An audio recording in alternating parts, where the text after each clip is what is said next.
sekalian, ingat rukun salat itu tidak terkait dengan tempat. Ya. Misal, rukun salat adalah salatnya di Masjidil Haram, salatnya di Masjid Nabawi, ya susah kita. Ya. Rukun salat terkait dengan ibadah yang saat dilakukan, bagian dari prakteknya. Ada rukun, ada syarat. Syarat itu adalah hal terkait dengan sah tidaknya ibadah, tapi bukan termasuk dalam rangkaian ibadah itu sendiri. Misal, syarat sah salat itu wudu.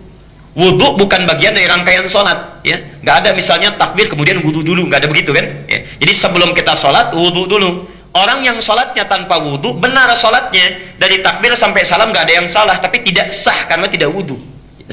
Nah, tapi dari mulai takbir sampai dengan salam, takbir, kemudian misalnya rokok, kemudian sujud, itu disebut rukun sholat. Hal yang menentukan sahnya ibadah dan termasuk dalam rangkaian ibadah itu sendiri. Adapun di luar itu disebut dengan mutammimah, penyempurna, yang melahirkan fadilah-fadilah, keutamaan-keutamaan yang lain. Misal, ada salat dari segi waktu, keutamaan dari segi waktu, ya. Salat yang ditunaikan di malam hari itu lebih utama dibandingkan di siang hari, yang sunnah, ya. Dalilnya misalnya Quran surah 73 Al-Muzammil ayat ke-6. Inna nasyi'atal laili hiya ashaddu wat'aw wa aqwamu qila.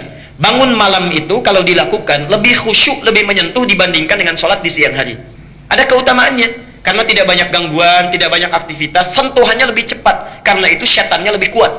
Syaitannya lebih kuat, ya. Jadi ada syaitan khusus yang menggoda orang sholat, namanya dasim, namanya khanzab. Khanzab, ya. Jadi ada jenis-jenis setan, ada setan khusus yang menggoda orang sholat, namanya apa? Khanzab. Khanzab ini akan menggoda orang sholat dari mulai selesai adzan berhenti. Hadis Al-Bukhari nomor hadis 608. Jika adzan sudah dikumandangkan, maka setan akan lari meninggalkan anak cucu Adam. Maaf, redaksinya wa alaihi dharatun, sambil terkentut-kentut. Maksudnya saking tidak sukanya sama orang sholat, suara adzan pun kalau ada baunya nggak mau cium dia, nggak mau cium. Makanya orang nggak pernah sholat pun, bahkan non muslim pun, kalau adzan sedang berkumandang bisa mengingatkan pada teman yang Islam, sudah adzan, kamu belum sholat, karena setannya sedang pergi. Ya. Teruskan hadisnya, wa idza thuwiba, kalau adzan selesai dikumandangkan, fa'ada, maka setan akan kembali menggoda orang yang akan sholat itu. Ya. Makanya jangan heran, setelah selesai adzan, orang Islam pun akan mengatakan, baru adzan, belum qomat, karena setannya balik lagi. Ya.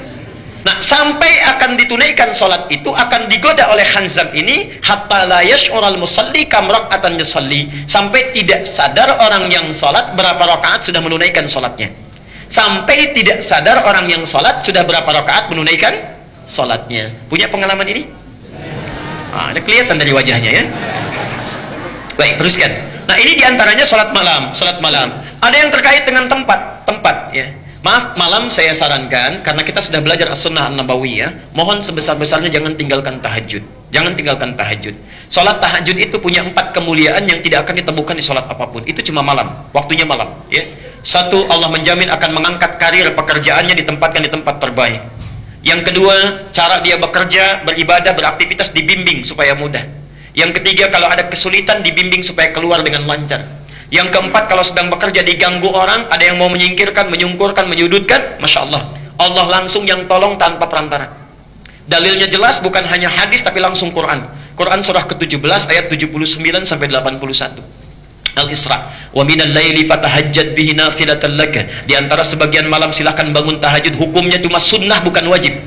Tapi kalau engkau lakukan, asa an yab'atsaka rabbuka maqaman mahmuda, ya. Allah akan angkat maqam derajatmu di tempat yang terbaik. Quran surah 17 ayat 79 sampai 81. Wa qur rabbi adkhilni mudkhala sidqin. Akan dibimbing awal pekerjaannya di tempat yang benar, terbaik. Wa akhrijni mukhrajas sidqin, dikeluarkan dengan cara terbaik kalau ada kesulitan. Waj'alni min ladunka sultanan nasira. Masya Allah, kalau diganggu orang langsung ditolong dalam kebaikan. Itu dari segi fadilah waktu. Dari segi tempat ada keutamaan. Misal, salat di rumah dengan di masjid beda keutamaannya. Masjid melahirkan pahala 25 kali dibandingkan tempat biasa.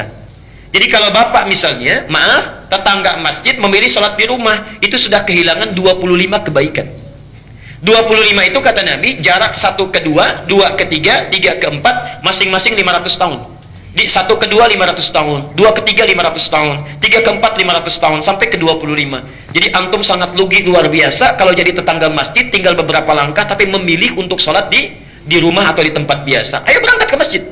Saking sayangnya kepada kita Allah, sampai langsung masjidnya ditetapkan di samping rumahnya. masih nggak mau berangkat juga, Masya Allah. Karena itu Nabi saking kesalnya dikecam itu, dikecam. Lebih baik dibakar saja katanya rumahnya. Ya. Abu Bakar pernah memberikan fatwa itu. Orang yang sengaja nggak mau ke masjid, menantang-nantang masjid, ya, artinya melecehkan masjid maksudnya, melecehkan masjid. Bukan kalau ada nggak, ya, oh ini tetangga nggak ke masjid dipraktekkan, bakar aja rumahnya. Nggak begitu. Ya. Dilihat dulu ini orang yang melecehkan masjid, menganggap masjid tidak ada nilainya, ya. Kemudian memilih sholat di rumahnya walaupun dekat dengan masjid, itu seperti orang terbakar. Lebih baik dibakar rumahnya. Perbandingan. Ya. Nah, yang ketiga adalah keutamaan masjid-masjid khusus seperti Masjidil Haram. Yang kalau ibadah di situ, Masya Allah, itu sama dengan dapat pahala 100.000 kali dibandingkan masjid biasa. Misal, tadi sholat subuh 2 rakaat. Kalau di Masjid Al-Ihsan kita dapatkan sholat, tunaikan dengan baik, pahalanya 1. Di Masjidil Haram kita sholat, itu sama dengan 100.000 kali sholat tanpa henti. Saya mau tanya, bisa nggak konsisten selama seminggu salat subuhnya di masjid terus? Selama seminggu? Bisa? Sebulan? Belum tentu. Belum tentu. Mungkin sakit, mungkin ada halangan, mungkin ada dinas macam-macam, mungkin di perjalanan, belum tentu. Belum tentu. Walaupun kita akan berangkat, belum tentu kondisinya memungkinkan. Masya Allah, orang yang sholat sekali di Masjidil Haram dan berjamaah dia, maka pahalanya seperti 100.000 kali sholat, 100.000 hari sholat subuh tanpa henti. Tanpa henti. Berapa tahun itu? Tidak putus-putus. Itu keutamaannya. Nah, karena itu bagi Anda yang sudah dekat dengan Masjidil Haram, Masjid Nabawi 1000 kali. Kalau sudah dekat, jangan memilih di hotel atau area yang tidak masuk dalam Masjidil Haram. Seringkali menipu itu, ya. Walaupun yang menipu itu kadang-kadang kelihatannya nyaman, nikmat. Baru keluar hotel, aduh Masya Allah ya, kalau saya hotelnya di Zam-Zam, sholatnya mudah lagi. Begitu keluar langsung ada garis merahnya, safnya langsung Masjidil Haram. Padahal itu bukan saf masjid. Keluar Masjidil Haram, maaf, keluar Zam-Zam, di bawah kan suka ada ya, di area mall itu. Kemudian ada garisnya, merah sudah dibuat, saf, itu bukan saf masjid. Kalau tidak bersambung dengan saf yang di depan, tidak masuk safnya. Ayo tinggal beberapa langkah. Jadi kalau ada orang umrah, orang haji, sholatnya kemudian tetap di mall, apalagi memilih di hotel, nggak ke masjid, itu sama nilainya dengan orang yang sholat di Al-Ihsan. Ya. Kecuali ada keadaan darurat yang sifatnya memang menjadikan tidak bisa ke masjid. Seperti tadi yang disampaikan, istri sakit, keadaan tidak bisa ke masjid, yang kalau ditinggal ke masjid perasaan tidak tentram, khawatir terjadi apa-apa, kalau ke masjid pun jadi madarat, diminta untuk istirahat. Bagaimana yang terbaik? Yang terbaik adalah memilih menemani istri di situ, tunaikan sholat berjamaah, pahalanya ada, dan tanamkan pada jiwa kita, ya Allah, berkeinginan kami ini untuk pergi ke Masjidil Haram. Tekan kami kuat sampai datang ke sini. Namun keadaan memaksa kami untuk keadaan seperti ini. Kalau tidak engkau tetapkan juga tidak mungkin terjadi seperti ini. Kalau sudah ada keinginan seperti ini juga belum engkau berikan pahalanya, dengan cara apa lagi hamba bisa bermunajat kepadamu? Masya Allah, sholatnya dapat pahala, keinginan kuat untuk sholat di Masjidil Haram pun dapat pahala. Karena orang yang merencanakan kebaikan, berniat baik, belum sempat dilakukan, itu pun sudah ada satu pahalanya. Jelas sampai di sini?